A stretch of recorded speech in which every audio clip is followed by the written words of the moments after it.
በስመ አብ ወወልድ ወመንፈስ ቅዱስ አሃዱ አምላክ ዘላለም ሥላሴ። እግዚአብሔር በጌትነቱ ያለ ምስጋና ገንዘብ የሆነ አምላክ ዘመን የማይቆጠርለት ከዘመናት በፊት የነበረ ፍጥረታትን ሁሉ ያለ ድካም የፈጠረ የቸርነቱ ባህረ ሙላት የማይለካ ቅድመ ዓለም የነበረ ሊያዩት የማይቻል ስውር ሊቀርቡት የማይቻል እሳት ሊዳስሱት የማይቻል የኃይል መንፈስ ኃያላን ሊቋቋሙት የማይቻላቸው የማይሾሙት ንጉሥ እንደ ቸርነቱ አባታችን እንደ መለኮትነቱ አምላካችን ፀሐይን በቀን ጨረቃና ከዋክብትን በሌሊት ያሰለጠነ ዕድሜ ጨመረልን መድኃኔ ዓለም ዘመን የቀጠለልን መድኃኔ ዓለም ነጭ ያለበሰን መድኃኔ ዓለም የሽበትን ክብር ዘውድ አድርጎ በራሳችን ላይ የደፋልን መድኃኔ ዓለም በማያኖሩ ሰዎች መካከል የሚያኖረን መድኃኔ ዓለም ወጥተን ስንገባ ተኝተን እስክንነሳ የማይለየን መድኃኔ ዓለም በአደባባይ የነበረው ታሪካችንን በጓዳ የከተተልን መድኃኔ ዓለም ገመና ሸፋኝ ጓዳ ከታች ከባት ያበሳ የሆነው የድንግል ልጅ አካላዊ ቃል ኢየሱስ ክርስቶስ ለስም አጠራሩ ክብርና ምስጋና አምልኮና ውዳሴ ለገናናው ስሙ ይሁን። እጅግ ተወዳጁ አባታችን ሊቀ ማእምራን መምህር ታረቀኝ አግማሴ እዚህ ታሪካዊ ካቴድራል ዋና አስተዳዳሪ የዚህ መንጋ ጠባቂ የሁላችን አባት ክቡር መምህራችን ሊቀ ማእምራን መምህር መሰረት ድንቆ የዚህ ካቴድራል የስብከተ ወንጌል ክፍል ኃላፊ አባቶቼ ካህናት፣ አሃው ዲያቆናት፣ የልዑል እግዚአብሔር ቤተሰቦች የክርስቶስን የመንግሥቱን ቃል በዓለም መድረክ የምታስተላልፉ የሚዲያ አካላት ሁላችሁም በወደደንና ባከበረን ደግሞም ባፈቀረን በሰላማችን ራስ በኢየሱስ ክርስቶስ ስም ሰላም እላችኋለሁ። እንደምን ዋላችሁ? እንደምን ሰነበታችሁ? እንደምን ቆያችሁ? ኃጢአት በደላችንን በምሕረቱ ከድኖ በይቅርታው አደባባይ ሸፍኖ ያቆመን አማኑኤል አምላካችን ለስም አጠራሩ ክብርና ምስጋና ለአምላካችን ይሁን። ለቃል ርደት ለሥጋ መርገት መሰላል የሆነች የአዲስ ኪዳን ኪሩብ ከሰማይ የረቀቀች ዳግሚት ሰማይ በቀደመ ልመናዋ ፍጥረት የምታስምር አዛኝ የጻድቃን ወዳጅ የኃጥአን አማላጅ እናታችን መመኪያችን አማላጃችን በረሃብ ዘመን በልተን የጠገብንባት መሶባችን ድንግል ማርያም በጥማት ዘመን ጠጥተን የረካንባት ጽዋችን ድንግል ማርያም ልብሳችንም ጉርሳችንም ድንግል ማርያም ዘመዳችን ወገናችን ድንግል ማርያም የምንመካባት የመመኪያችን ዘውድ ድንግል ማርያም ዲያብሎስን ድል የነሳንባት የድል አክሊላችን ድንግል ማርያም የምንመረጎዝባት በጥራ ሃይማኖታችን ድንግል ማርያም ገነት መንግሥተ ሰማያት የገባንባት በራችን ድንግል ማርያም የሕይወት እንጀራ የቀረበባት አማናዊት መሶብ ድንግል ማርያም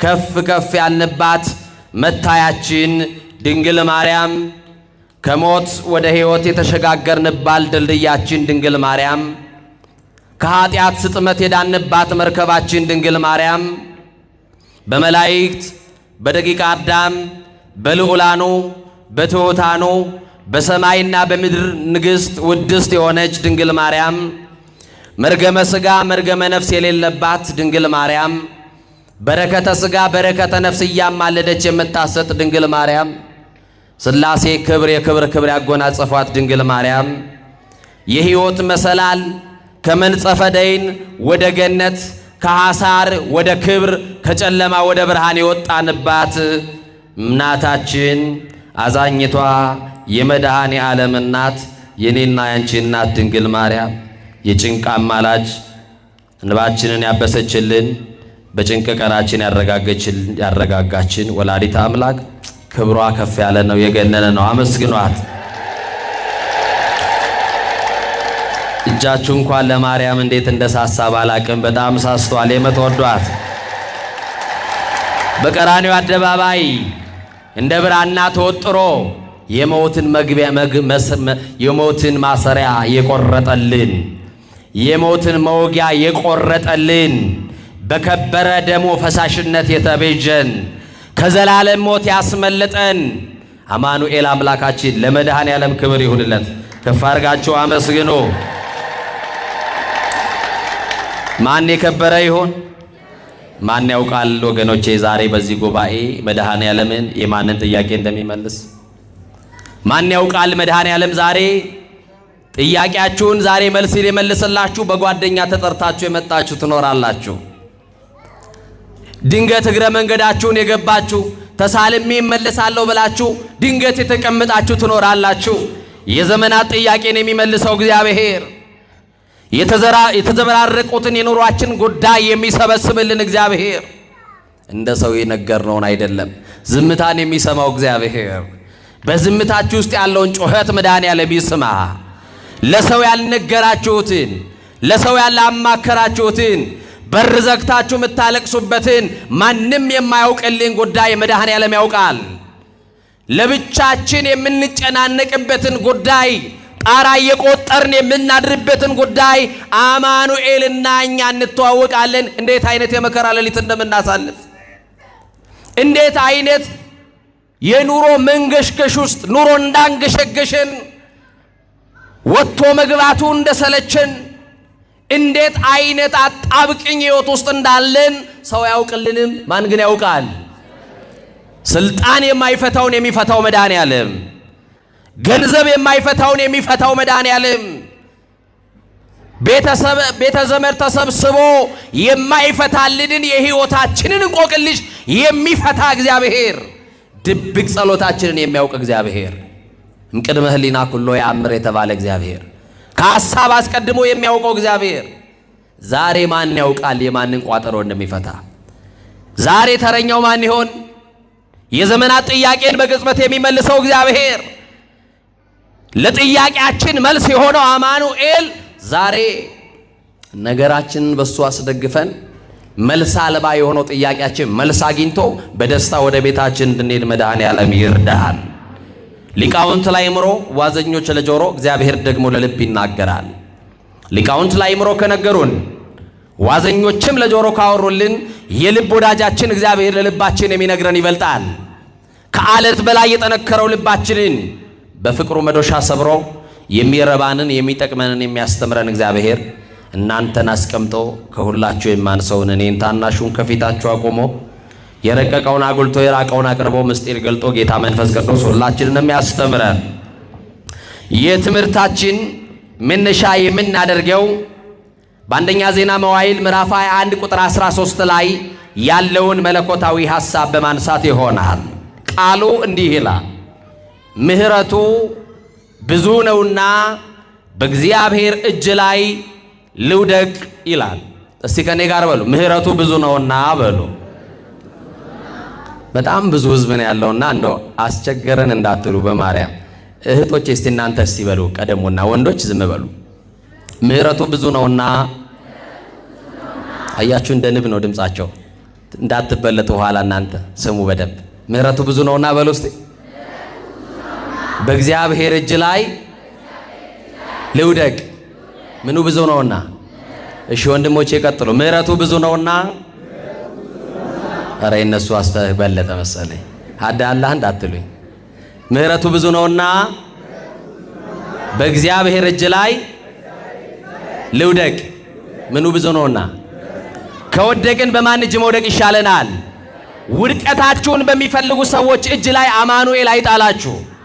ጉድጓድ በሚቆፍሩላችሁ ክፉ ሰው እጅ ላይ እግዚአብሔር አይጣላችሁ። አንድ ጊዜ እጄ ላይ በገባ ብሎ ቀን በሚጠብቅልህ ክፉ ሰው እጅ ላይ አይጣል። ከወደቅን የማን እጅ ይሻለናል? ብንወድቅ የሚያነሳን የማን እጅ ብቻ ነው? ለመውደቅ ስንፍገመገም የሚደግፈን ማን ብቻ ነው? የዘመመው ጎጆአችንን ያቆመልን ማን ብቻ ነው? በፈረሰው ቅጥራችን ላይ ሙሉ ሆኖ የሚቆምልን ማን ብቻ ነው? ኧረ አማኑኤል ነው። ክብር ለስሙ ይሁን። መድኃኔዓለም ብቻ። ይሄንን ቃል የተናገረው ልበ አምላክ ቅዱስ ዳዊት የተናገረው ቃል ነው። ዳዊት ባለ አእምሮ ነው። ዳዊት መንፈሰ ጠንካራ ነው። እግዚአብሔር እንደ ልቤ ያለው ነው ዳዊት። ይገርማችኋል፣ ዳዊት እንደኔና እንደናንተ አጉረምራሚ አይደለም። አምልኮ ያውቃል ዳዊት። ለማን እንደሚንበረከክ ለማን እንደሚገዛ ጠንቅቆ ያውቃል። ወገኖቼ ዛሬ እኔና እናንተ ለሁለት አምላክ ለሁለት ጌታ እንበረከካለን። አንዱ እግዚአብሔር ነው፣ ሌላኛው ገንዘብ ነው። አንዱ እግዚአብሔር ነው፣ ሌላኛው ስልጣን ነው። አንዱ እግዚአብሔር ነው፣ ሌላኛው ዝናችን ላይ ነን። ወገኖቼ የተደገፋችሁት ሁሉ የሸንበቆ ክምር ነው። ተንዶ ሳይሰብራችሁ ተንዶ ሳይጎዳችሁ የተደገፋችሁትና የያዛችሁትን ነገር ለቃችሁ አማኑኤል ላይ ብቻ ተደገፉ። ማን ያስደግፋል? ኧረ ንገሩኝ፣ ማን ያስደግፋል? ብትደገፉት ክንዱ የማይዝል ማን ብቻ ነው? ኧረ ለአማኑኤል ክብር ይሁንለት፣ ለመድኃኔዓለም እሱ ብቻ። እና ወገኖቼ ቅዱስ ዳዊት እንዲሁ አይደለም ባለ አእምሮ ነው ያልኳችሁ። መሽቶ ሲነጋ በእግዚአብሔር ፊት አያጉረመርምም። እናቶቼ ንገሩኝ፣ ዛሬ መሽቶ ሲነጋ ኪዳን እየሄዳችሁ መንገድ ላይ ከሰዎች ጋር ስትገናኙ እንዴት አደርሽ ወይዘሮ ገሌ ስትባል እግዚአብሔር ይመስገን እንላለን አይደል? ግን ቀጥለን ደግሞ የምናቀርባት ደግሞ ሮሮ አለች አይደል? ባክሽ ሌሊቱን ሲቆርጠኝ ሲፈልጠኝ አድረ እንላለን አይደል? ምን አዳር አለ ብለህ ነው? ይኸው ሌሊቱን እኮ ይኸው እንዲሁ ነው የነጋልኝ እንላለን። ግድ የለም ስትገላበጥ ብታድርም ሌሊቱን ያነጋልህ ማን ብቻ ነው? ሲቆረጥምም ሲፈልጥም ብታድር ሌሊቱን ለሞት ያላደረገብህ ደግፎ ያነሳ ማን ነው? ለዚህ ነው ልበ አምላክ ቅዱስ ዳዊት እንዲህ አለ፣ አንሰ ሰከብኮ ኖምኮ ተንሣእኩ እስመ እግዚአብሔር አንሣእኒ ይላል። ጠዋት ተነስቶ በማለዳ እግዚአብሔር ላይ አያጉረመርምም። እንዲህ ነው የሚለው። እንዴት እንደተደግፎ እንደተነሳ ያውቃል። ታውቃላችሁ እንዴት እንደተኛችሁ፣ ግን እንደተነሳችሁ አታውቁም። በእንቅልፍ እንዴት አይነት ዓለም ውስጥ እንደነበራችሁ አታውቁም፣ አታስተውሉም። ደግፎ ያነቃችሁ ማን ነው? ወጣችሁ ለመግባታችሁ ዋስትናችሁ ማን ነው? ተኝተን ለመነሳታችን ዋስትናችን ማን ነው? እኛ እኮ እርግጠኛ ነን አይናችንን የምንከድነው አማኑኤል ስላለ ብቻ ነው። እውነት አስት ዙሪያችንን ካዳመጥነው አይን የማያስከድን ነገር አለ። ግን መድኃኔዓለምን አምነን አይናችንን እንከድናለን። እሱም ደግሞ ታምኖ ሌሊቱን አንግቶ ደግፎ ያነቃናል። ደግፎ ላነቃችሁ ለአማኑኤል ክብር ይሁን። እና ዳዊት አንሰ ሰከብኮ ኖምኩ ወተንሣእኩ እስመ እግዚአብሔር አንሣእኒ፣ እኔ ተኛው እስቲ በሉ አንቀላፋው እግዚአብሔር ደግፎኛልና ነቃው። ስለዚህ ጠዋት ስትነሱ ማጉረምረሙን ተውትና እንዴት አደርሽ ስትባሉ አንድዬ ደግፎኝ ተነሳው በሉ እስቲ። ደግፎ ያነሳችሁ፣ ደግፎ ያደረሳችሁ፣ ደግፎ የጠበቃችሁ አማኑኤል ክብር ለስሙ ይሁን። መድኃኔዓለም ደግፎ ይበሉ፣ መልአኩ ከልሎ ይበሉ፣ በክንፎቹ ጋርዶ ይበሉ። ሰዎች ሲጠይቋችሁ አንዳንድ ጊዜ እኮ ይሞታሉ ብለው የሚወራረዱብን ሰዎች አሉ። ይሄንን ዓመት አያልፍም ብለው የሚወራረዱብን ሰዎች አሉ። እኔ ከመወረውረው ካመለጠ ብለው የሚዝቱብን ሰዎች አሉ። ይኸውላችሁ እንደ ገዳዮችማ ቢሆን ተገድለን አልቀናል። እንደማን ግን አለን? እንደ ማቸርነት አለን። ባለ ብዙ ምሕረት በሆነው በእግዚአብሔር እጅ ላይ ስለተደገፍን በሱ እጅ ላይ አለን። ወገኖቼ ቅዱስ ዳዊት ይሄ ብቻ አይደለም፣ እግዚአብሔር ኃጢአትን ይቅር የሚል ከባቴ አበሳ ገመና ሸፋኝ ነውርን የሚከድን እንደሆነ ሲገባው ብፁዓን ለተሐርገሎሙ ኃጢአቶሙ እያለ በእግዚአብሔር ፊት እንዲህ ይናገራል። ኃጢአታቸውን ይቅር ያላቸው ሰዎች ብፁዓን ናቸው። በደላቸውን ያላሰበባቸው ያልቆጠረባቸው ሰዎች ምስጉን ናቸው፣ ብፁዓን ናቸው ይላል። ወገኖች የተሸፍኖልን ነው እዚህ የገባ ነው። እውነት አሰት እኔ ባይሸፈንልኝ እዚህ አልቆምም። ማምላክ ምስክሬ፣ ስንት ጉድ አለብኝ፣ ስንት ነውር አለብኝ። ነውሬን ከድኖ በምሕረቱ ግን ያቆመኝ አማኑኤል ነው። ዳዊት ይሄ ሲገባው እንዲህ አለ። ገና ወደ እግዚአብሔር ቤተ መቅደስ ሲመጣ እኔ ግን አለ በማርያም በሉ እናንተ ድምፃችሁን ከፍ አድርጎ በምሕረት ብዛት ወደ ቤት እገባለሁ። በምን ብዛት? አረ ንገሩኝ። በምን ብዛት? ስለዚህ እዚህ ያለነው ምሮን እንጂ መርምሮን አይደለም። ክብር ለስሙ ይሁን። ምህረት የተደረገልንን ይቅር የተባልንን ኃጢአታችን የተከደነልን ሰዎች ነን። ዳዊት ይሄ ብቻ አይደለም። ዳዊትን ጥያቄ ብትጠይቁት ላንተ ትልቅ ምንድነው ተብሎ ቢጠየቅ የዳዊት መልስ ይገርመኛል። አሁን ላንቺ ትልቅ ምንድነው ብዬ ብጠይቅሽ ላንተ ትልቅ በዚህ ምድር ላይ ምንድነው ብል በጣም ብዙ ነገሮች ልትደረድሩልኝ ትችላላችሁ። ቅዱስ ዳዊት ግን መዝሙር 48 ላይ አብይ እግዚአብሔር ይላል። እግዚአብሔር ትልቅ ነው ይላል። እስቲ እግዚአብሔር ትልቅ ነው በሉ ወገኖች። ከኑሯችን መግዘፍ በላይ እግዚአብሔር ምንድነው? አዎ በኑሮ ያለው ውጣ ውረድ ኑሯችንማ የተራራን ያክል ገዝፎ እየታየ መከራችን የተራራን ያክል ገዝፎ ታይቶን መውጣት የማንችለው ተራራ ከፊት ለፊታችን ይደቀናል። ከተራራው በላይ ግን እግዚአብሔር ምንድነው? ከኑሯችን በላይ ማን ትልቅ ነው? እግዚአብሔር ትልቅ ነው። ትልቁ እግዚአብሔርን ይዛችሁ ምን ታጣላችሁ? ከትልቁ ከእግዚአብሔር ጋር ተጣብቃችሁ ምን ይጎድልባችኋል? አማኑኤልን ይዛችሁ መድኃኔ ዓለምን ይዛችሁ የሁሉ ባለቤት ላይ ተደግፋችሁ የሁሉ ባለቤት ጋር እየተንበረከካችሁ ምን ታጣላችሁ? ምን ይጎልባችኋል? ወገኖቼ እና ይገርማችኋል። ዳዊት ደግሞ እንደ ዳዊት ኃጢአቱን በእግዚአብሔር ፊት የሚያምን ደግሞ የለም። ኃጢአትን በእግዚአብሔር ፊት እንደ ዳዊት የሚያምን የለም። እንዲህ ይላል፣ አቤቱ እንደ ቸርነት መጠን ማረኝ ይላል። እንደምን መጠን? እንደምን መጠን? እንደ ቸርነት መጠን ማረኝ፣ መተላለፌን ደምስስልኝ፣ አንተን ብቻ በደልኩ፣ በፊትህም ክፉ ስራ ሰራው እያለ በእግዚአብሔር ፊት ለፊት ኃጢአቱን ያምናል። ዛሬ እኮ ራሳችን በጽድቅ ወንበር ላይ ኮፈሰን እንመለሳለን። ነጭ ለብሰን እንመጣለን፣ ነጭ ለብሰን እንሄዳለን። ውስጣችን ግን እንደቆሸሸ ነው። ውስጣችን ግን አልጸዳም። ሐሜት አለ ውስጣችን፣ ጥላቻ አለ ውስጣችን፣ መለያየት አለ ውስጣችን፣ መከፋፈል አለ ውስጣችን፣ ዘረኝነት አለ ውስጣችን፣ ብሔርተኝነት አለ ውስጣችን፣ ጎሰኝነት አለ ውስጣችን። ሰፊ ሀገር ይዘን መንደር ወርደናል። እንዲህ ባለ ቆሻሻ ማንነት ውስጥ ነጭ ያለበሰን ከክብራችን የተነሳ አይደለም። ነጭ ያለበሰን አማኑኤል እንደ ምሕረቱ ብዛት ነው። አማኑኤል ሸፍኖልን ነው። መድኃኔ ዓለም ከድኖልን ነው እንጂማ ስራችን በእግዚአብሔር ፊት ቢገለጥ መስህ ኃጢአትን ትታቀብ እግዚኦ እግዚኦ መኑ ይቀውም ቅድሜከ አይደል ያለው። ኃጢአትን ብትጠባበቅ በፊት ማን ይቆማል እኮ ነው ያለው። እግዚአብሔር ኃጢአታችንን ቢቆጥርብን ኖሮ በእግዚአብሔር ፊት ባለሞገስ ሆኖ የሚቆም ማንም የለም። ተሸፍኖልን ግን ቆመናል። ይሄንን ነገር እንዳትረሱ ወገኖቼ። የሰማችሁኝ ነው። ተሸፍኖልን ይቆም ነው። ይገርማችኋል። አንዳንድ ጊዜ እግዚአብሔር ይቅር ያለን ሰዎች ነን። እየሰማችሁኝ ነው። ዛሬ መድኃኔ ዓለምን የምናገለግለው ይቅርታውን ስለምናውቅ ነው። ብዙ በደላችን ስለተተወልን ነው። ብዙ ኃጢአታችን ስለተሰረዘልን ነው። እንደ ምሕረቱ ብዛት በምሕረቱ ብዛት ስለተጎበኘን ነው። ባለ ብዙ ምሕረት በሆነው በአማኑኤል ስለተጎበኘን ነው። አንዳንድ ሰዎች በድፍረት አባትነታችንና ክህነታችንን ይረሱና በውስጥ መስመር ይጽፉልናል። እየሰማችሁኝ ነው። በጣም ነውር የሆኑ ነገሮች ፕሮፋይላቸው ሲታይ የእመቤታችን ስዕል አለው። ፕሮፋይላቸው ሲባል የኢትዮጵያ ኦርቶዶክስ ተዋሕዶ ቤተክርስቲያን አርማ አለው። ወገኖቼ ራእይ ዮሐንስ ላይ እንዲህ ይላል። የሰማችሁኝ ነው። ዲያብሎስም ይላል የስድብ አፍ ተሰጠው፣ ክርስቲያን የሚሳደብበት አፍና ልሳን አልተሰጠውም። የሰማችሁኝ ነው።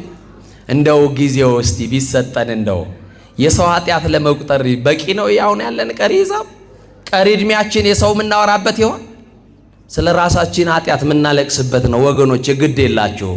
እኛን በድል ይሆናል፣ እኛን እናጠፋ ይሆናል፣ እኛን ደክም ይሆናል። ግን ሁሉ ስለ ራሱ ቢያለቅስ ጥሩ ነው። እየሰማችሁ ነው። ቅዱስ መጽሐፍ የሚናገረው አንዱ የአንዱን ሸክም ይሸከም ይላል። የሰማችሁ ነው። እግዚአብሔር በደላችን ስላልቆጠረ ነው። ሌላው ቅዱስ ዳዊት ህመም ሲሰማው እንዲህ ብሎ ይጸልያል። እስቲ ህመም ሲሰማችሁ ምን ብላችሁ ምትጸልዩ? እሰይ የኔ እናት ምን አሉ እናታችን? የሰማችሁ ንገሩኝ። አቤት ተሳለኒ እግዚኦ ተሳለኒ ይላል ቅዱስ ዳዊት። ማረኝ አቤቱ ማረኝ ይላል። እስቲ ሁላችሁ ማረኝ በሉ። አቤቱ ማረን በሉት። በቃ ይሄ እኮ ትልቅ ጸሎት ነው። አልጋ ያላዝን በሽተኞች ነን፣ መድኃኔ ዓለም ይማረን እና ማረኝ እያለ በእግዚአብሔር ፊት የሚጸልየው ልበ አምላክ እንደ ልቤ የተባለው ቅዱስ ዳዊት እግዚአብሔርን አሳዘነው ይላል። ማንን አሳዘነው?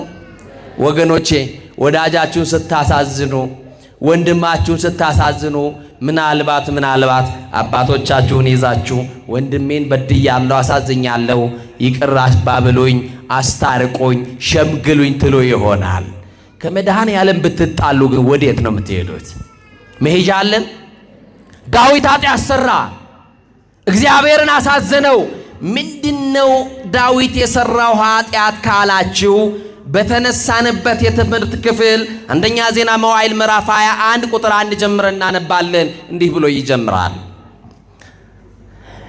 ከኔ ጋር ናችሁ? ሰይጣን በእስራኤላውያን ላይ ተነሳሳ ብሎ ይጀምራል። የታባቱ የመናት እስቲ ጥሩት። ሰይጣን በሉ እስቲ። በእስራኤላውያን ላይ ምን ነው ጥሩት ስላልኩ ፈራችሁ እንዴ? በእስራኤላውያን ላይ ተነሳሳ። ልክ ዛሬ በኢትዮጵያውያን ላይ እንደተነሳሳው ማለት ነው። ልክ በአንድነታችን ላይ እንደተነሳሳ፣ በአብሮነታችን ላይ አመድ ሊበትን እንደተነሳው፣ ሊከፋፍለን እንደተነሳው፣ ሊነጣጥለን እንደተነሳው፣ ፓርቲሽን እያካፈለ እንዳጣላን፣ ቋንቋችንን ሊያደበላልቅብን። ዛሬ ኢትዮጵያውያን የድሮ ኢትዮጵያውያን ነን። የድሮ ነው ፍቅራችን፣ የድሮ ነው መተማመናችን፣ የድሮ ነው መዋደዳችን። እንደ ድሮ ጎረቤት ሄዳችሁ ቁርስ ትበላላችሁ። የአንዱ ጎረቤት ቁርስ ከተበላ የሌላኛው ቤት ምሳ የሚበላበት ኢትዮጵያ እኮ ነበረ። በር ዘግቶ መብላቱን ማን አስተምሮ ነው ኢትዮጵያውያን? ሻክቶ የሚደፋ እህል ላይ ያደረገን እንዴት ያለው አጋንንት ቢያገኘን ነው ወገኖች። እና ወገኖቼ ሰይጣን በእስራኤላውያን ላይ ተነሳሳ ካለ በኋላ ዝቅ ብላችሁ ስታነቡ ዳዊትንም ቀሰቀሰው ይላል። ልብ አድርጉ። ማንን ቀሰቀሰው? ማንን ቀሰቀሰው? ዳዊትን ቀሰቀሰው። በትጋት እያገለገለ ያለውን ለጥፋት ይቀሰቅሳል። ሰይጣን ክፉ ነው። ታማኙን ለተንኮል ይቀሰቅሰዋል፣ ለአድማ ይቀሰቅሰዋል። ሰይጣን ክፉ ነው።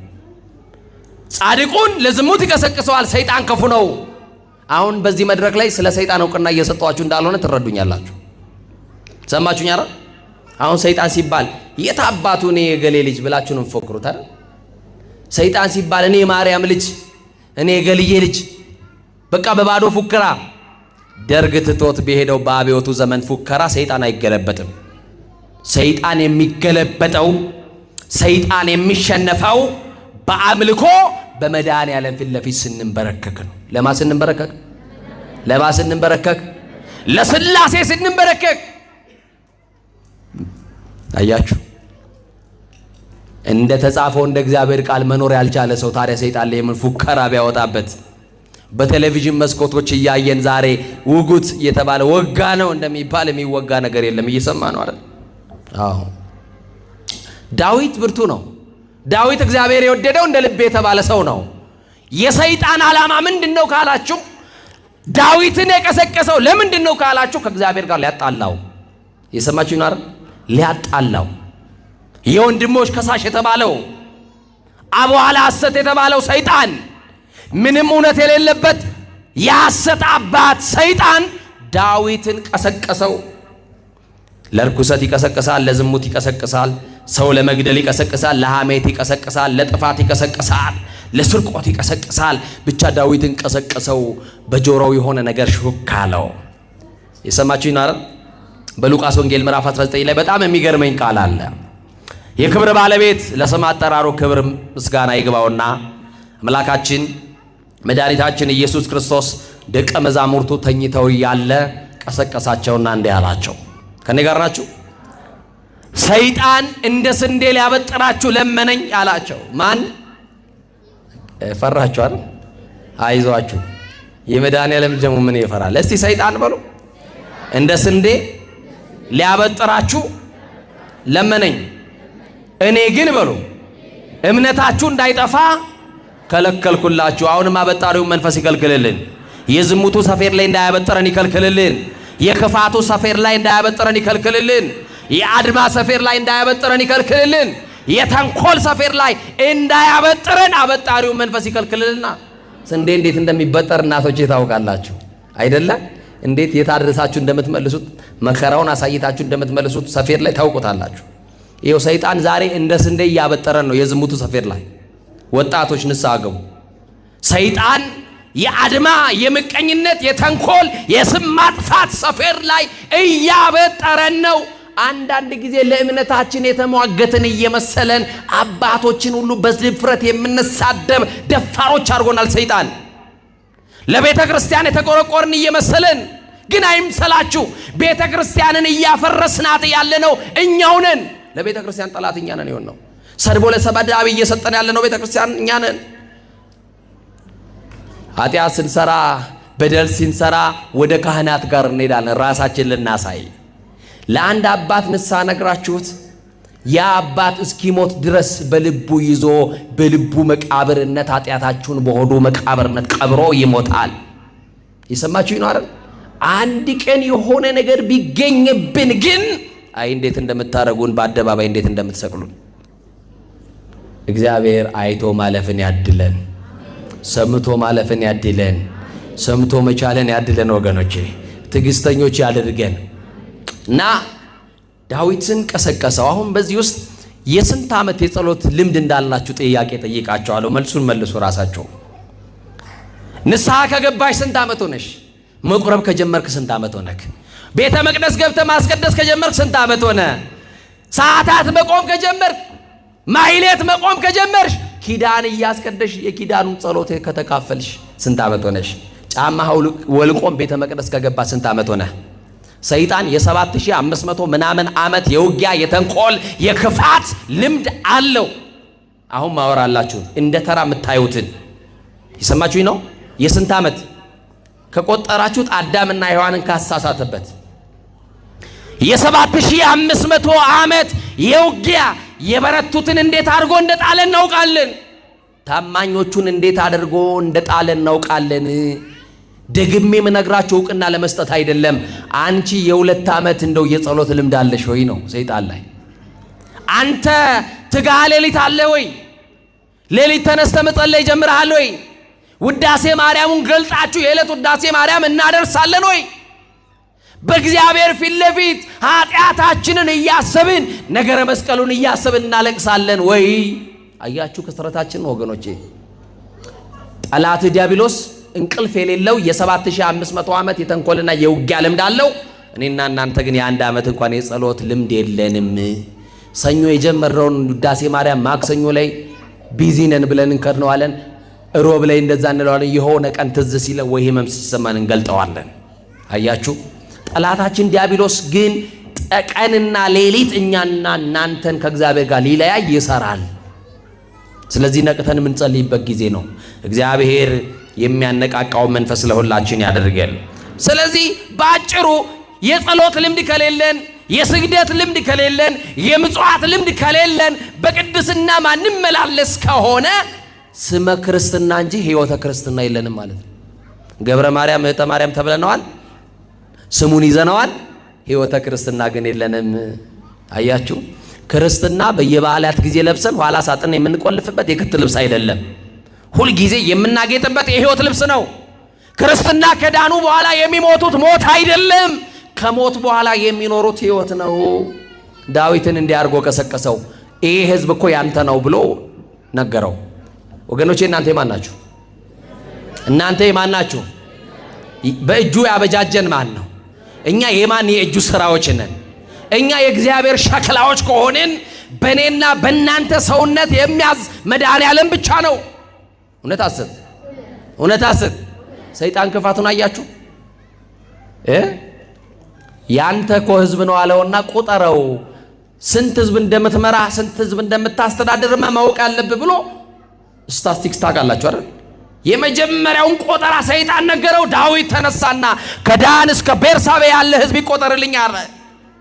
ዳዊትን የቀሰቀሰው ግን ማን ነው? መልሱልኛ። ሰይጣን። ከዛ ከዳን እስከ ቤርሳቤ ያለው ህዝብ ይቆጠር ብሎ አለ። ንጉስ ነው። ንጉስ አይከሰስ ሰማይ አይታረስ ይባላል አይደለ? እሱ አባባል ነው። ንጉስም በጥፋቱ ይከሰሳል፣ ሰማይም በመብረቅ ይታረሳል። እና ትእዛዝ ተቀበሉ። በአራት አቅጣጫ ቆጠራ ተጀመረ። በጣም የሚገርም ነው። 1,100,000 ህዝብ ሰዎች ከእስራኤል ተቆጠሩ። ስንት ሰው? 1,100,000 ሰዎች ከእስራኤል ተቆጠሩ። ስንት ህዝብ?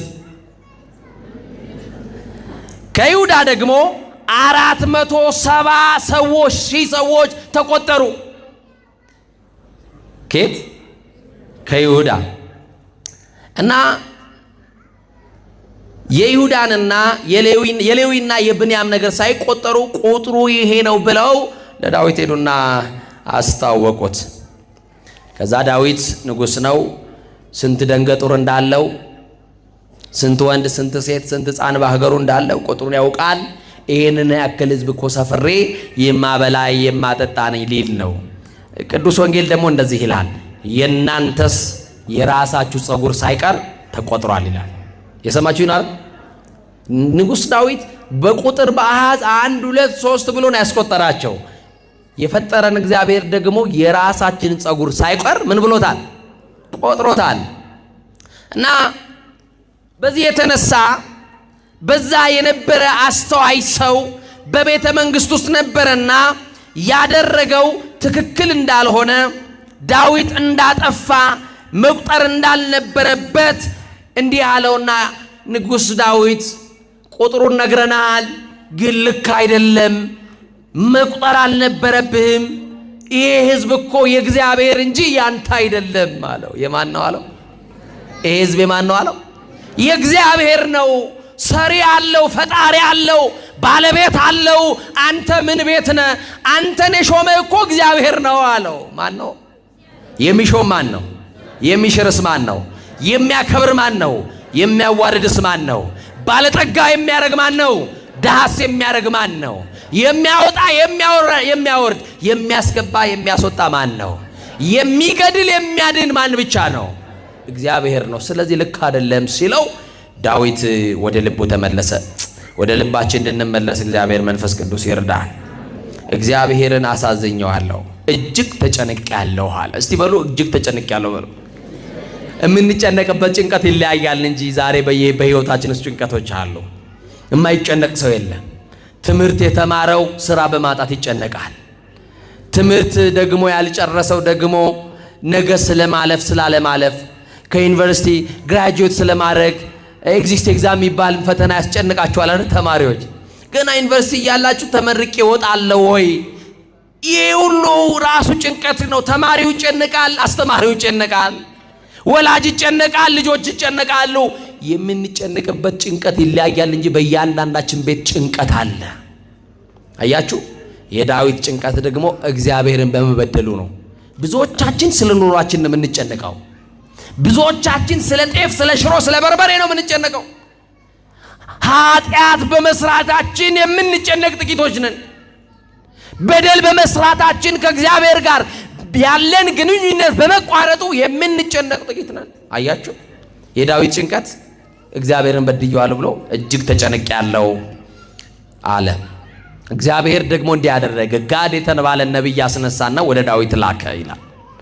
ለሕዝቤ አለቃ ለዳዊት እንዲህ ብለህ ንገረው፣ በድለኸኛል በለው አለው። እስቲ ምን ብለኸኛል? ምን ብለኸኛል? በድለኸኛል። ሕዝቡን ለምን ቆጠርክ? ሳኦል በፊቴ ያደረገውን ታውቃለህ። አንተስ እንዴት ታሳዝነኛለህ ብለህ ንገረው። አደርግብህ ዘንድ የቱን ትሻለህ ብለህ ንገረው አለው። ያ ነቢይ ከዋሻው ወጥቶ ወደ ዳዊት ሲመጣ እግዚአብሔር ለነቢዩ ለጋድ የተናገረው ነገር እንዳለ አስተዋለ። እግዚአብሔርን በድያለሁና ወዮልኝ ብሎ ዳዊት አዘነ። ግዴላችሁም ኃጢአት በሰራችሁበት ሌሊት ስታለቅሱ ታድራላችሁ፣ ሲነጋ ግን መጥታችሁ ንስሐ የምትገባላችሁ ወይ? ኃጢአት በሰራንባት ምሽት ላይ ይጸጽተናል። ስናለቅስ ስናነባ እናድር ይሆናል። ሲነጋ ግን ለንስሐ ከመጣን እውነተኛ ክርስቲያኖች ነን ወገኖች። እና ጋድ መጣ። ንጉሥ ሆይ እግዚአብሔር ወደ አንተ ልኮኛል፣ እጅግ ተቆጥቷል፣ እግዚአብሔር በድለኸኛል ብሏል። አደርግብህ ዘንድ 3 ነገር በከተማህ አመጣለሁ፣ የቱን ትሻለህ? ከ3ቱ አንዱን ምረጥ አለው እግዚአብሔር። ዳዊት ምንድነው እግዚአብሔር የሚያደርግብኝ ብሎ የጋድን ንግግር ጠበቀ። የ3 ዓመት ረሃብ በሀገር ላይ ያመጣለው። ይህንን ማትመርጥ ከሆነ የ3 ዓመት የጠላት ሰይፍ አመጣለው። ይህንንም ማትመርጥ ከሆነ የ3 ዓመት ጽኑ ቸነፈር በሽታ ሰድብሃለው። ከነዚህ ከ3ቱ አደርግብህ ዘንድ የቱን ትሻለህ? ምረጥ አለው። የቱን እንችለዋለን? ምእመናን አሁን ዛሬ በአመፅ ላይ አመፅ፣ በኃጢአት ላይ ኃጢአት እየደረብን፣ በርኩሰት ላይ ርኩሰት እየጨመርን እግዚአብሔር አደርግባችሁ የቱን ትሻላችሁ ቢለን የቱን እንላለን? ረሃቡን እንችላለን ወገኖቼ? ግድላችሁ መልሱ እንችላለን ወይ? ያውም ከእግዚአብሔር የታዘዘውን ማን ይመልሰዋል ወገኖቼ? ማንም አይመልሰው። በሽታ ቢመጣ ከእግዚአብሔር ማን ይችለዋል? የዓለም ጠቢባን ቢረባረቡበት ከእግዚአብሔር የታዘዘውን ሰው አይፈውሰው።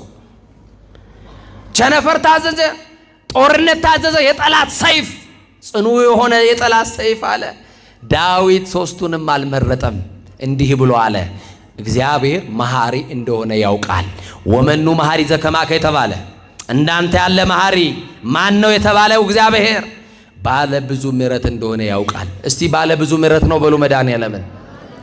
ግነዩ ለእግዚአብሔር እስመ ኄር እስመ ለዓለም ምሕረቱ ቸር ነውና ምሕረቱ ለዘላለም ነውና አለ። ቸር ነው በሉ መድኃኔዓለምን። ምሕረቱ ለምንድን ነው ይላል? ለዘላለም ይሆን። ለዘላለም በየጊዜው ይቅር የሚል በየሰዓቱ በደልን የሚተው እግዚአብሔር ነው። እና ዳዊት እንዲህ አለ፣ ቸነፈሩንም በሽታውንም ጦርነቱንም ረሃቡንም የቱንም አልመርጥም፣ ምሕረቱ ብዙ ነውና በእግዚአብሔር እጅ ላይ ልውደቅ፣ በሰው እጅ ግን አልወድቅም አለ። የዳዊት ምርጫ ማን እጅ ላይ መውደቅ ነው? ሀገራችን ራሷ በማን ላይ ትውደቅ? ኑሯችሁ በማን እጅ ላይ ይውደቅ? ትዳራችሁ በማን እጅ ላይ ይውደቅ? የዘመመው ጎጇችሁ የሚስተካከለው ማን ላይ ሲወድቅ ነው? አቤት እግዚአብሔር ላይ መውደቅ ረፍት አለው። ለዚህ ነው በመዝሙር 90 ላይ በልዑል መጠጊያ የሚኖር አለ። ማንን ተጠግቶ የሚኖር? በልዑል መጠጊያ የሚኖር ሁሉን በሚችል አምላክ ጥላ ውስጥ ያድራል። እግዚአብሔርን አንተ መተማመኛዬ እለዋለሁ አለ እኮ። መተማመኛችሁ ማን ነው? ወጥቶ ለመግባታችሁ እኮ ዋስትና የላችሁም። ዋስትናችን ማን ነው? ተኝተን ለመነሳታችን ዋስትናችን ማን ነው? ስለዚህ ዳዊት በአውደ ኦርና መስዋዕት ሰዋ፣ አለቀሰ። እግዚአብሔር ሆይ እባክህን ፊትህን መልስልኝ፣ ይቅርታ ፈጥኖ ይደረግልኝ፣ በድያለሁ፣ አሳዝኛለሁ አለና ወደ እግዚአብሔር ሲያለቅስ ከተማዋን ሊያጠፋ የታዘዘ ሰይፈ መዓቱን መዞ የነበረ ለጥፋት የተላከ መልአክ ነበረ ይላል። ያ መልአክ በአንድ ቀን በአንድ ሌሊት 70,000 እስራኤላውያን በተኝነት ሞተው አድረዋል። በዳዊት በደል የተነሳ ስንት ሺህ ሰዎች? 70,000 እስራኤላውያን። ቀባሪ ጠፋ። ሁሉ ቤት ሐዘን ሆነ። ዛሬ እኮ ሁሉ ቤት ለቅሶ አለ። ሁሉ መንደር ሐዘን አለ፣ ግን ለቅሶ ደራሽ የለም፣ አጽናኝ ግን የለም። እና ዳዊት በእኔ ኃጢአት የተነሳ ሕዝቤ እንዳያልቅ እግዚአብሔር ሆይ በድያለሁና ፊትህን መልስ ብሎ ወደ እግዚአብሔር ጮኸ። እግዚአብሔርም የምሕረት ፊቱን መለሰ። የምሕረት ፊቱን ይመልስልህ። የምሕረት ፊቱን መለሰ። ሰይፈ መዓቱን መዞ የነበረውን መልአክ እንዲህ አለው፣ ከእንግዲህ በቃ አለው። ከእንግዲህ ለኢትዮጵያውያን መለያየቱን በቃ አይበለን፣ ጥላቻውን በቃ አይበለን፣ መከፋፈሉን መገዳደሉን እግዚአብሔር በቃ አይበለን።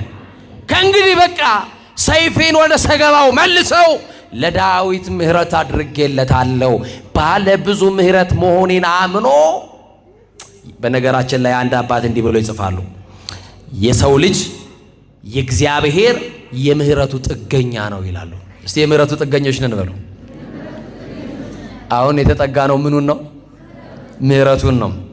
ጠዋት በነበረኝ አገልግሎት ተናግሬ ያለው ምናልባት ደግሜ ብናገረው ደስ ይለኛል። ቅዱስ ጴጥሮስን ታውቃላችሁ? ሊቀ ሐዋርያት ታውቁታላችሁ? ሊቀ ሐዋርያት ቅዱስ ጴጥሮስ በረከቱ ይደርብን።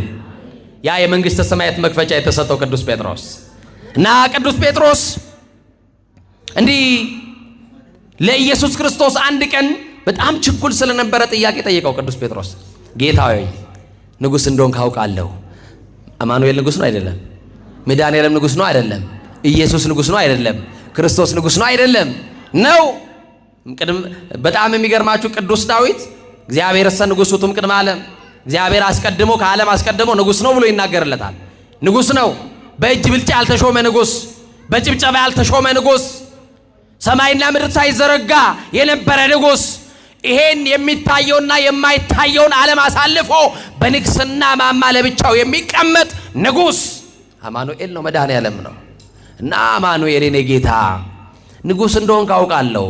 እኔ የማውቃቸው ነገስታቶች ደግሞ ቤተ መንግስት አላቸው፣ ዙፋን አላቸው፣ ወንበር አላቸው። አንተ እየተቀምጠ ነው ቆይ ዓለምን የምትገዛው ብሎ ጴጥሮስ ጠየቀው ጌታን።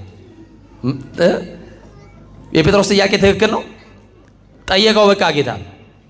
ጴጥሮስ እኔ ዓለምን የት እንደማስተዳድር ብነግርህ ትገረማለህ፣ ና ላሳይ አለውና መድኃኔዓለም እጆቹን ዘረጋ። የይቅርታ እጁን ይዘርጋልን፣ የምህረት እጁን ይዘርጋልን፣ የሰላም እጁን ይዘርጋልን፣ የበረከት እጁን ይዘርጋልን። ዘረጋለት ለጴጥሮስ እጆቹን እና እጁን ዘረጋና ወደ እጄ መዳፍ ተመልከት አለው። በአጭር ቁመት በጠባብ ደረት በሥጋ ማርያም የተገለጠው አንድዬ አማኑኤል ጎንበስ ብሎ ወደ እጆቹ መዳፍ ሲመለከት ዓለምን በሞላ አየ። እስክሪፕቶ በሰጣችሁ በእጃችሁ ላይ ወርልድ ማፕ ወይም አፍሪካ ማፕ በስዕል በካርታ አሳዩኝ ብላችሁ እጃችሁ ይበቃል? ለስዕል እንደው ይበቃል? አይበቃም። ምናልባት የኢትዮጵያን ካርታ ሳነሳችሁ እንደው ጂኦግራፊ በደንብ ጎበዝ የሆናችሁ ሰዎች አይደለ ታሳዩኝ ይሆናል እንደው። ከዛ ውጭ አይሆንም። መድኃኔዓለም ለጴጥሮስ ሲያሳይ በካርታ አይደለም፣ በስዕል አይደለም፣ ዓለምን በመሃል እጁ አድርጎ አሳየው። ያውም የዓለም ሕዝብ ለመድኃኔዓለም ግማሽና አልሞላም። የሰማችሁ ነው። ለካ ሲሰፍረን እንዲያርጎ ይጨብጠናል። አያችሁ፣ አንዳንድ ቀን እያመጽንበት እምቢ እንላለን። የጨበጠን ቀን ግን እፍኛን ሆና እና ጴጥሮስ ተገረመ። ወይኔ መድኃኔዓለም፣ ወይኔ ኢየሱስ የኔ ጌታ፣ ሳላውቅ አብሬ ከዋልክበት ውላለሁ፣ ካደርክበት አድራለሁ። ዓለምንማ እንደ እንቁላል ተንከባክበ በእጅ እንደያዝክ መቻወቅኩኝ። የተያዛችሁት በመድኃኔዓለም እጅ ላይ ነው፣ እንዳትፈሩ። የሚዝትባችሁ ጥርስ የሚነክስባችሁ የሚያስፈራራችሁ ሰው አለ። ግድላችሁም እኔ የተያዝኩት በመድኃኔዓለም እጅ ነው በሉት። ጠላታችሁን በማን እጅ? ከያዘ በማይለቀው በማን እጅ? ካስገባ በማያስወጣው በማን እጅ? በማይጥለው በማን እጅ? በማይዝለው በማን እጅ? እስቲ በእጆቹ ስለተያዛችሁ አመስግኑት መድኃኔዓለም። በመድኃኔዓለም እጅ እና መድኃኔዓለም ለካ በእጅህ ነው እንደ እንቁላል የተያዘ ነው ብሎ ጴጥሮስ ጠየቀው። አዎ እንግዲህ እንዳየ ሆነው ዓለም ሲለው እባክህ ለአንድ ቀን ዓለምን ላስተዳድር ስጠኝ አለው። ይሆንለት ይሆን? እንደው አንድ ቀን ቢሰጠው ጴጥሮስ ምን ሊያደርገን ይችል ይሆን? በዛ ላይ ችኩል ነው ብያቸዋለሁ። እንደው ለእናንተ ከኛ መካከል ለአንዳችን አንድ ቀን ቢሰጠን እንደው እቺን ዓለም አንድ ቀን ገልብጠናት ነው የምናድረው እና እንኳን ዓለምን ቀበሌ ቢሰጠን ምን እንደምናደርገው እኮ እናውቃለን አይደለ? እና ይገርማችኋል ወገኖቼ፣ ጴጥሮስ ዓለምን ላስተዳድር ስጠኝ አልከኝ? አዎ፣ የሸክላ ብርጭቆ ውስጥ ውሃ ሞልተህ ሂድና ና አለው። ጴጥሮስ ደስ አለው። ዓለምን ለአንድ ቀን ልገዛ ነው ውሃውን ካመጣው በኋላ ብሎ ወንዝ ወረደና ውሃ ቀርቶ መጣ። ምን ሊገዛ? ምን ሊሰጠው በእጁ? ዓለም። ከዛ በኋላ ደስ ብሎት ጌታዬ ይኸውና አምጥቻለሁ በል ስጠኝ አለው። ኢየሱስ ቀጠለና እንዲህ አለው፣ በል ጴጥሮስ ጠጣው አለው። ምን በለው? ምን በለው? ውሃ ጠማኝ ብሎታል። በቃ ስጠጣው ነው የሚሰጠኝ ብሎ ጠበቀና ጴጥሮስ ቸኩሎ ሊጠጣ አፉ ላይ ሲያስቀምጥ እፍ አለበት መድኃኔዓለም። ጴጥሮስ አንቀላፋ። ምን አለ? አንቀላፋ። ከእጁ የነበረው የሸክላ ብርጭቆ አመለጠውና ወደቀ። ሸክላ ብርጭቆ ከመሬት ሲወርቅ ድምፅ አለው። ከሽ የሚለው ድምፅ ከእንቅልፉ አነቃው። ጴጥሮስ ሲነቃ ውሃውን ጠጥቶታል? ጠጥቶታል?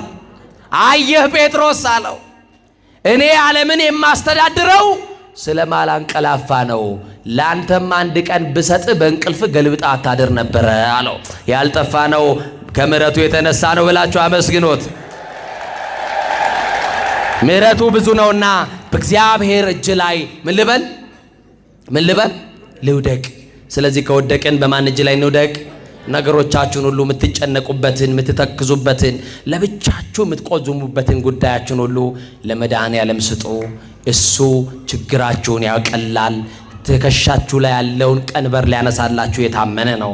አርዑት ሰናይ ወጾር ቀሊል ውእቱ ኢየሱስ ክርስቶስ። እሱ ቀላል ሸክም የለዘበ ቀንበር ተብሏልና ቀንበራችሁን ሊሰብር ሸክማችሁን ሊካፈልላችሁ የወደደ እናንተ ደካሞች ሸክም የከበደባችሁ ወደ እኔ ኑ እኔ ደግሞ አሳርፋችኋለሁ ብሏልና ባለ ብዙ ምሕረት ከሆነው ከመድኃኔዓለም ጋር ተጣብቀን እረፍት እንድናገኝ እንደ ተጻፈው እንደ እግዚአብሔር ቃል ኖረን የበደልን ክሰን የቀማን መልሰን የተጣላን ታርቀን ንስሐ ገብተን የጌታችን የመድኃኒታችን የኢየሱስ ክርስቶስ ቅዱስ ሥጋው ክቡር ደሙን ተቀብለን መንግስቱ እንድንወርስ ሥላሴ በቸርነቱ ይርዳን።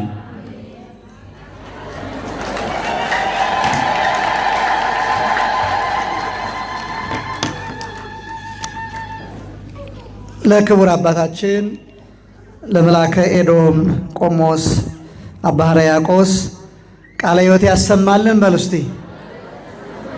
ቃለ ሕይወት ያሰማልን። የአገልግሎት ዘመናቸውን ይባርክልን። የቤተ ክርስቲያን ቋንቋ የመጀመሪያው አንድ አባት አንድ መምህር ከመድረኩ የመንፈስ ቅዱስን መድረክ እግዚአብሔር እየመራው ምስጢር እያናገረው መንፈስ እየቃኘው ከቆየ በኋላ የሕይወት ቃል ያሰማልን ከተባለ በኋላ ነው እልል ብሎ መድኃኔዓለም ማመስገንና አሁን አመስግኑት እግዚአብሔርን።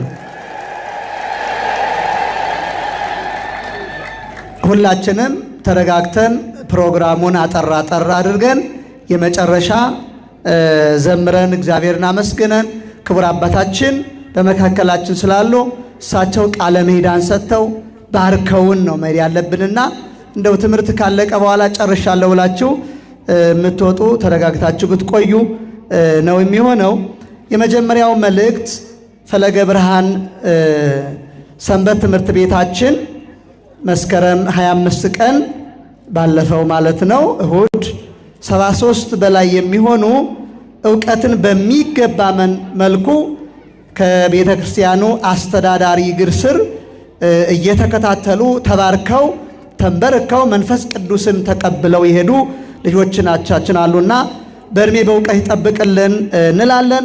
አሁንም ጥቅምት ወር የሚጀመር በሳምንት 2 ቀን ብቻ የሚሰጥ የበገና ትምህርት አለና ሁላችንም ተከታትለን በምስራቅ በኩል G+1 ላይ ያለው ስልጠና አለና በስልክም በ0928 06 43 46 ደግምላችኋለሁ 0928 06 43 46 በዚህ ስልክ ደውላችሁ እንድትመዘገቡ አደራ እንላለን። ሰላም እግዚአብሔር ከሁላችን ጋር ይሁን። ሁለተኛው መልእክት የሚሆነው የሰማዕቷ የቅድስት አርሴማ መታሰቢያ በዓል ሰማዕትነት የተቀበለችበት መስከረም 29 ቀን ሐሙስ ማለት ነው። ነገ ማታ በዚሁ ዋዜማ ይቆማል። ፕሮግራም አለን። ሐሙስ 29 ደግሞ ልዩ የሆነ መርሃ ግብር የቅድስት አርሴማ ጽላት ከመድኃኔዓለም ጋር ወጥቶ እኔና እናንተን ስለሚባርከን የቃል ኪዳኑ ታቦት እንግዲህ ሲወጡ ምድሪቱን ልጆቻችን እኛን ሀገሪቱን ስለሚባርኩ ሁላችንም በዚህ ሰዓት ተገንተን መባረክ አለብን ማለት ነው። መባረክ ብቻ ሳይሆን በ29 ለመጣው ሰው ሁሉ ጸበል ጻዲቅ ተዘጋጅቷል። በረከት ቀምሶ እንዲሄድ ማለት ነው። በረከት ቀምሶ እንዲሄድ ለሁሉም ጸበል ጻዲቅ ስለተዘጋጀ የሰማዕቷ የቅድስት አርሴማ ማህበርተኞች በክቡር መምህራችን በመጋቤ ሐዲስ ዶክተር ሮዳስ ታደሰ አማካኝነት ጸበል ጻዲቅ ስለተዘጋጀ ሁላችንም መተን ታቦቱን ካነገነስ በኋላ ጸበል ጻዲቁን ቀምሰን ወደ ቤታችን እንድንሄድ አደራ መልእክት አለ። ከዚህ በመቀጠል የካቴድራሉ ሰንበት ትምህርት ቤት ፈለገ ብርሃን እነሱ ዝማሬ አገልግሎት አላቸው። በመጨረሻም ደግሞ የተጋበዙ ዘማሪያን ስላሉ እነሱ የመጨረሻ ይሆናሉ።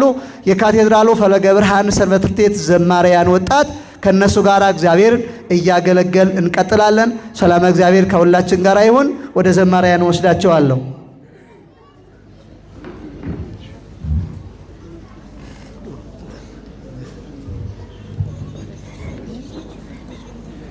ተቋርጣብኝ ነው ሳውንድ ይቅርታ።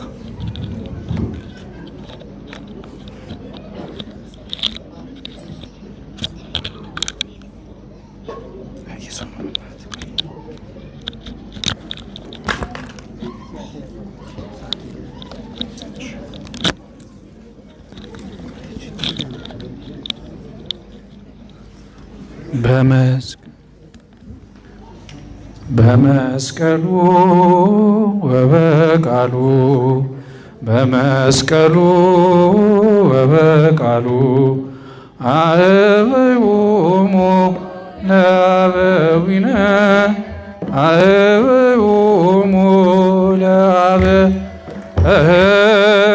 አበዮሙ ለአበዊነ አበዮሙ ለአበ በመስቀሉ ወበቃሉ በመስቀሉ ወበቃሉ አበዮሙ ለአበዊነ አበዮሙ ለአበ